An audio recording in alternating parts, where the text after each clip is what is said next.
it's very important when we use any BVD vaccine that we use it as part of a well-formulated control scheme and don't just use it without proper consideration of what we're trying to achieve. And the sort of errors that we see quite often is that people are using vaccine inappropriately. So they're not vaccinating the correct animals at the correct time in their life cycle. So, for example, many vaccines need to be used before the animal becomes pregnant, and so the primary course should be administered before the animal first is inseminated.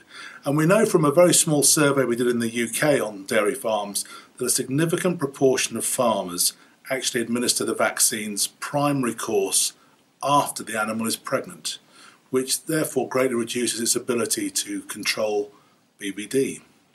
We also know that there's a number of problems where people are administering the vaccine incorrectly in terms of incorrect storage, not maintaining a cold chain, using the incorrect dosage route, and giving the incorrect dosages. And things like primary vaccine course, the timings are not always properly followed. So we find that people are not using the correct interval between the primary doses. So as veterinary surgeons, there's a huge responsibility on us to make sure that the vaccine is being prescribed with the appropriate advice in terms of how to use it correctly. We can't just give these vaccines out without a proper discussion of the BVD status of the herd and what we're trying to achieve, and at the same time making sure it's used appropriately.